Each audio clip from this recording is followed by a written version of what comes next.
장례식 3일 내내 가장 크게 운 아들들이 금고를 열자마자 가장 먼저 물었습니다. 재산이 얼마야? 하지만 유언장을 읽는 순간 그들의 얼굴이 일그러졌습니다.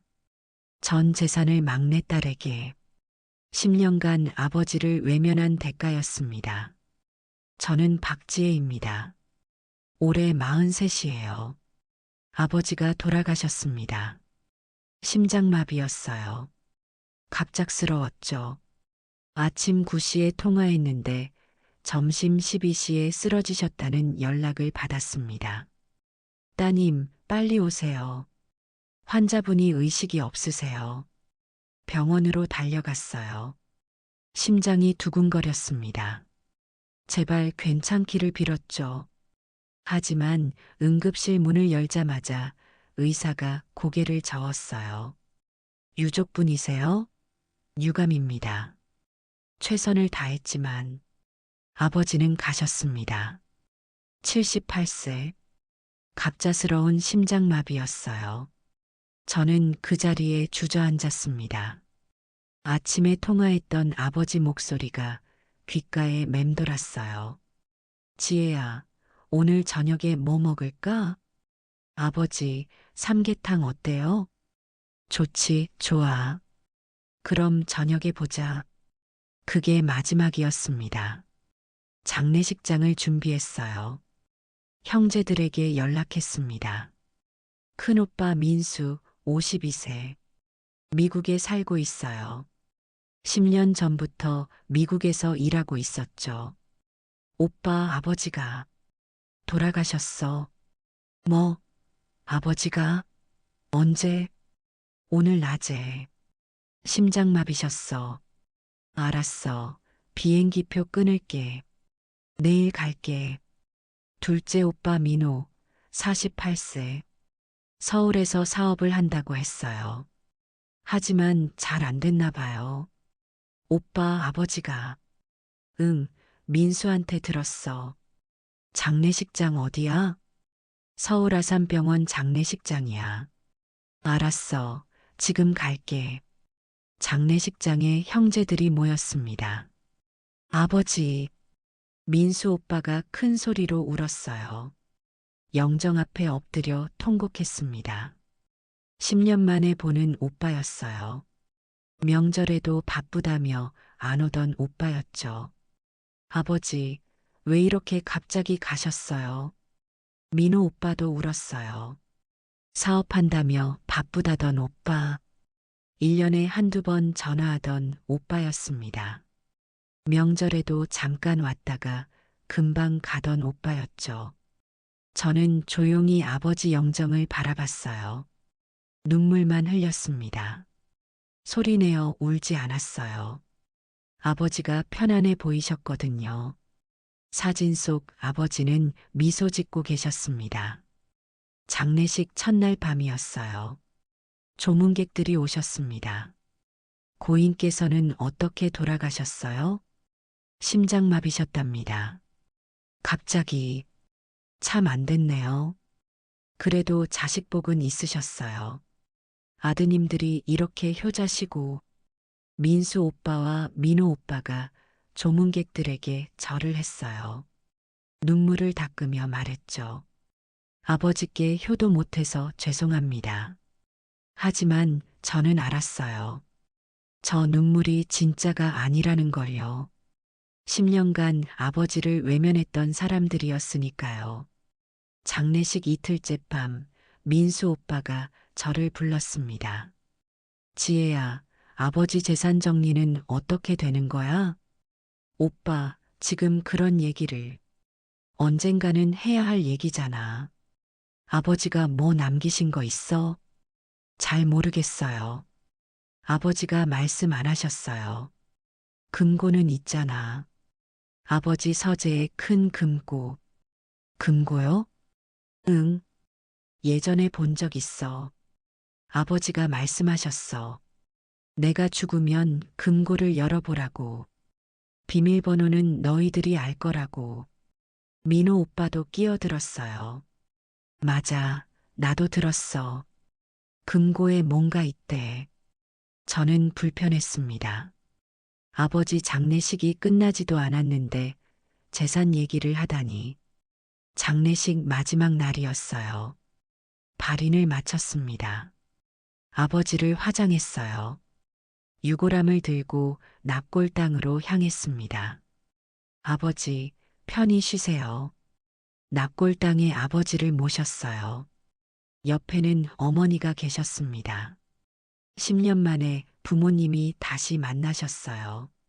장례식이 완전히 끝났습니다. 아버지 집으로 돌아왔어요. 민수 오빠가 말했습니다. 이제 금고 열어봐야지. 오빠 내일 하면 안 돼요? 오늘은 너무 피곤해요. 아니, 오늘 해야지. 내일 나 비행기 타야 해. 회사 일이 있어서. 민호 오빠도 거들었어요.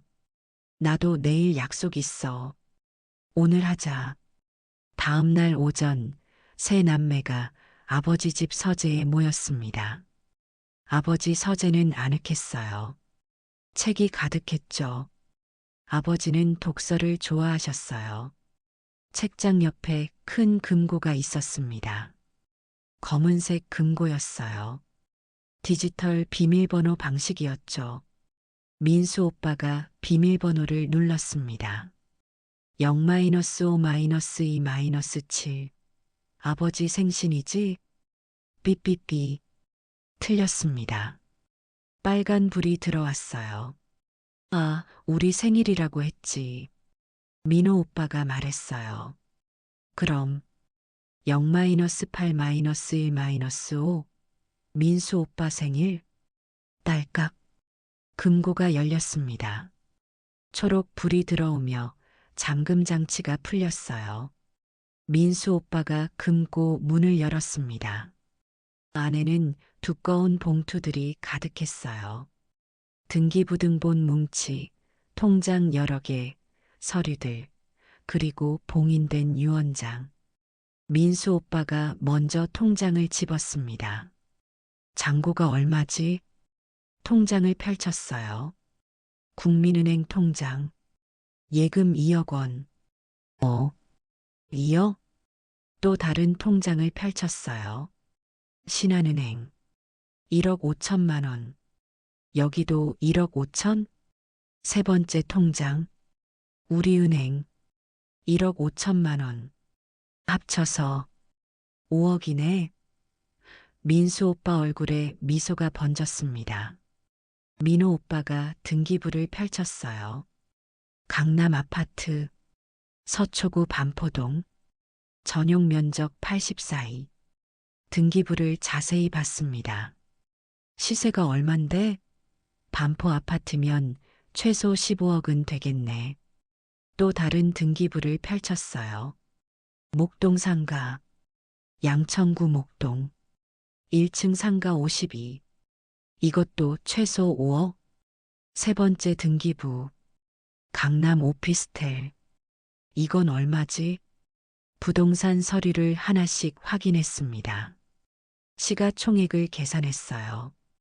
강남 아파트 15억, 목동 상가 5억, 오피스텔 3억. 합쳐서 23억? 예금이 5억이니까 총 28억? 민호 오빠가 흥분했어요. 와, 아버지가 이렇게 많이 모아놨어? 3등분하면 1인당 9억 조금 넘네. 두 오빠의 얼굴에 기쁨이 가득했습니다. 저는 아무 말도 하지 않았어요. 불편했죠. 아버지 돌아가신 지 하루밖에 안 됐는데 재산 계산을 하다니, 9억씩 나눠 가질 생각을 하다니. 민수 오빠가 유언장 봉투를 들었습니다. 두꺼운 흰색 봉투였어요. 변호사 사무실 이름이 적혀 있었죠. 이것도 열어보자. 오빠 나중에. 왜? 지금 열어야지. 다 같이 있는데. 나 내일 미국 가야 한다니까. 민수 오빠가 봉투를 뜯었어요. 안에서 서류가 나왔습니다. 공증 도장이 찍혀 있었어요. 정식 유언장이었죠. 민수 오빠가 소리내어 읽었습니다. 유언장. 나 박철수는 정신이 온전한 상태에서 이 유언장을 작성한다. 작성 날짜 2022년 3월 15일. 2년 전에 쓰신 거였어요. 첫째, 예금 5억 원은 전액 막내딸 박지혜에게 상속한다. 민수 오빠와 민호 오빠의 얼굴이 굳었습니다. 둘째, 강남 반포동 아파트는 막내딸 박지혜에게 상속한다. 뭐? 셋째, 목동 상가 건물은 막내딸 박지혜에게 상속한다. 이게 무슨? 넷째, 강남 오피스텔은 막내딸 박지혜에게 상속한다. 민호 오빠가 벌떡 일어났어요. 다섯째, 큰아들 박민수와 둘째 아들 박민호에게는 각각 현금 1천만 원씩을 준다. 이상. 민수 오빠가 유언장을 집어던졌습니다. 이게 뭐야? 장난해? 유언장이 바닥에 떨어졌어요. 저도 놀랐습니다. 오빠, 저도 몰랐어요. 닥쳐. 넌 알고 있었겠지. 민호 오빠가 소리쳤습니다. 10년 동안 아버지한테 붙어 있더니 이런 짓을 했구나. 유언장까지 쓰게 만들었어? 아니에요. 저 정말 몰랐어요. 저는 울었어요. 정말 몰랐어요. 민수 오빠가 등기부를 다시 집었습니다. 손이 떨리고 있었어요. 잠깐, 이거 뭔가 이상한데. 강남 아파트 등기부를 자세히 봤어요. 첫 페이지를 넘겼습니다. 소유권 이전 날짜가 2021년 5월 3년 전이었어요. 명의가 박지혜. 아버지가 3년 전에 이미 제 명의로 바꿔놓으셨어요. 목동 상가도. 민수 오빠가 다른 등기부를 펼쳤습니다. 2022년 3월 박지혜 명의. 2년 전에 바꾸셨어요. 오피스텔도. 2021년 12월 박지혜. 민호 오빠가 등기부를 낚아챘습니다. 이게 무슨, 아버지가 이미 다 넘겨놨어? 우리 몰래? 모든 부동산이 이미 제 명의였어요. 유언장은 형식일 뿐, 실제로는 이미 몇 년 전부터 차근차근 제 명의로 바꿔놓으신 거였습니다. 그럼 우리가 받을 건 1천만 원씩 뿐이라고? 민수 오빠가 벽을 쳤어요. 쿵 소리가 났습니다. 28억 중에 2천만 원? 우리가? 형제가 셋인데? 지혜야, 너 정말 몰랐어? 민호 오빠가 따지듯 물었습니다. 눈빛이 차갑게 변해 있었어요. 정말 몰랐어요. 아버지가 언제 명의를 바꾸셨는지. 저도 정말 당황스러웠어요. 아버지가 아무 말씀도 안 하셨거든요. 민수 오빠가 냉소했습니다. 10년 동안 아버지 모신 대가치고는 괜찮네. 28억이면. 오빠, 그게 아니에요. 아니긴 뭐가 아냐. 넌 매일 아버지 집에 가서 이런 걸 노린 거잖아. 오빠, 저는 울었어요. 억울했습니다. 10년 전이 떠올랐습니다. 어머니가 돌아가신 직후였어요. 암이었습니다. 6개월간 투병하시다 가셨죠. 아버지가 혼자 남았습니다. 장례식이 끝난 날 밤이었어요. 큰오빠 민수가 말했습니다. 아버지, 저 미국 발령 받았어요. 다음 달에 가야 해요. 그래, 좋은 기회구나. 가거라. 아버지가 쓸쓸히 말씀하셨어요. 어머니 장례식이 끝난 지 일주일밖에 안 됐는데요.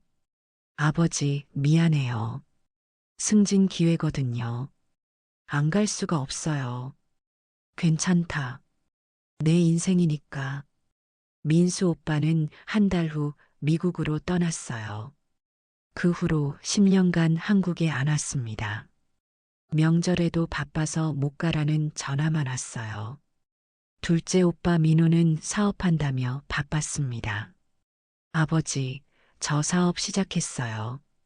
당분간 바쁠 것 같아요. 그래, 열심히 해라. 전화 자주 할게요. 하지만 전화는 1년에 몇 번 안 왔어요. 어쩌다 오면 30분 있다가 갔습니다. 아버지, 미팅이 있어서. 그러고는 사라졌죠. 저만 남았습니다. 아버지, 제가 모실게요. 지혜야, 너도 바쁠 텐데. 아니에요. 전 괜찮아요. 저는 아버지를 제 집 근처로 모셨어요. 아버지 집이 너무 컸거든요. 혼자 살기엔 쓸쓸했죠. 매일 저녁 아버지 집에 갔습니다. 밥을 챙겼어요. 아버지, 저녁 드세요. 고맙다, 지혜야. 함께 밥을 먹었어요. 아버지 이야기를 들었습니다. 병원 갈 때도 함께 갔어요. 아버지는 당뇨가 있으셨거든요. 3개월마다 검사를 받으셔야 했죠. 지혜야, 다음 주 화요일에 병원 가야 하는데 제가 모셔다 드릴게요. 오전에 갈까요? 그래, 고맙구나. 아버지가 당뇨로 쓰러지신 적도 있었어요. 새벽 2시였습니다. 전화가 왔어요. 지혜야, 어지러워. 아버지, 지금 갈게요. 달려갔어요. 119를 불렀습니다. 응급실에 갔죠. 저혈당이었어요. 다행히 큰 일은 아니었습니다. 무릎 수술하실 때도 제가 옆에 있었어요. 인공관절 수술이었습니다. 지혜야, 수술 무섭다. 아버지, 괜찮으세요? 제가 밖에서 기다릴게요. 수술이 끝날 때까지 5시간 동안 기다렸어요. 수술이 끝나고 회복실에 계실 때도 옆을 지켰습니다. 민수 오빠와 민호 오빠는 명절에도 바쁘다며 잘 안 왔어요. 어쩌다 오면 용돈만 드리고 갔습니다. 아버지, 100만 원이에요. 용돈 쓰세요. 그래, 고맙다. 하지만 아버지는 그 돈을 쓰지 않으셨어요. 통장에 그대로 남아 있었죠. 나중에 통장을 정리하다 알았어요. 오빠들이 준 돈이 그대로 있었습니다. 저는 돈을 드린 적이 없었습니다. 대신 시간을 줬어요. 매일 저녁을 함께 했고, 주말엔 산책을 갔고, 명절엔 함께 차례를 지냈습니다. 일주일 후, 민수 오빠와 민호 오빠가 저를 불렀습니다. 지혜야, 우리 만나서 얘기 좀 하자. 카페에서 만났어요. 두 오빠가 심각한 표정으로 앉아 있었습니다. 지혜야, 우리 변호사 상담받았어. 네. 유류분 청구할 거야. 우리도 법적으로 받을 권리가 있어. 유류분이요? 법적 상속분의 절반은 받을 수 있대. 그게 법이야. 오빠, 28억이면 1인당 9억 조금 넘잖아. 우리가 각각 4억 정도는 받을 수 있어. 법적으로. 오빠, 그렇게 하지 말아요. 왜? 우리도 아버지 자식이야. 왜 우리만 1천만 원씩 받아야 해? 오빠들, 10년 동안. 그래, 우리가 자주 못 왔어. 바빴으니까. 하지만 그게 우리 잘못이야? 우리도 살아야 했어. 민호 오빠도 거들었어요. 나는 사업하느라 바빴고, 민수 형은 미국에서 일하느라 바빴어. 그게 죄야? 아니에요. 오빠들 잘못이 아니에요. 하지만, 하지만 뭐, 너만 효녀고 우린 나쁜 자식이야? 그게 아니라, 법원에서 보자. 변호사 선임했어. 두 오빠가 일어났어요. 커피값도 안 내고 나갔습니다. 한 달 후 법원에 소환됐어요. 유류분 청구 소송이었습니다. 법정에 섰습니다. 세 남매가 원고석과 피고석에 나뉘어 앉았어요. 민수 오빠의 변호사가 말했습니다. 원고들은 고인의 친자녀로서 법정 상속권이 있습니다. 유언장으로 이를 박탈할 수 없습니다. 유류분을 청구합니다. 제 변호사가 반박했습니다. 피고는 10년간 홀로 고인을 부양했습니다. 원고들은 그 기간 동안 거의 연락도 하지 않았습니다. 증거를 제출했어요. 아버지의 진료 기록, 병원 동행 기록, 제 휴대폰 통화 기록. 10년간 아버지와 거의 매일 통화한 기록이 있었습니다. 반면 민수 오빠와 민호 오빠의 통화 기록은 1년에 몇 번뿐이었어요. 재판장이 물었습니다. 원고들은 왜 10년간 아버님을 뵙지 않으셨습니까? 민수 오빠가 대답했습니다. 미국에서 일했습니다. 바빴습니다. 명절에도 오지 않으셨습니까? 바빴습니다. 재판장이 고개를 끄덕였어요. 몇 주 후 판결이 나왔습니다. 원고들의 청구를 기각한다. 법원은 제 손을 들어줬어요. 고인이 생전에 정신이 온전한 상태에서 재산을 이전했고 피고가 10년간 성실히 부양한 사실이 인정된다. 원고들은 그 기간 동안 부양 의무를 거의 이행하지 않았다. 따라서 유류분 청구를 기각한다. 패소했어요. 두 오빠는 며칠 후 민수 오빠에게서 전화가 왔습니다. 지혜야, 우리가 항소하지 않기로 했어. 그래요. 미안해. 우리가 너무 심했어. 하지만 진심이 느껴지지 않았어요. 한 달 후 아버지 집을 정리하러 갔습니다. 민수 오빠와 민호 오빠도 왔어요. 아버지 물건들을 정리해야 했거든요. 아버지 서재를 정리하던 제가 책 사이에서 편지를 발견했습니다. 낡은 봉투였어요. 제 이름이 적혀 있었습니다. 지혜에게. 하지만 봉투가 열려 있었어요. 안에 편지가 2장 더 있었습니다. 민수에게, 민호에게. 3통의 편지였어요. 오빠들, 이거. 세 남매가 둘러앉았습니다. 각자 자기 앞으로 온 편지를 읽었어요. 제 편지에는 이렇게 적혀 있었습니다. 지혜야, 고맙다. 10년간 아버지 곁을 지켜줘서. 내가 없었다면 아버지는 정말 외로웠을 거야. 매일 저녁 함께 밥 먹고 병원 가고 산책하던 시간들이 아버지는 행복했단다. 재산을 내게 준 건 돈 때문이 아니야. 사랑 때문이지. 10년간 받은 사랑을 갚는 거야. 고맙다, 내 딸. 눈물이 났어요. 민수 오빠가 자기 편지를 읽고 있었어요. 표정이 굳어 있었습니다. 민수야, 미안하다. 아버지가 너를 미국에 보냈어. 하지만 10년은 너무 길었구나.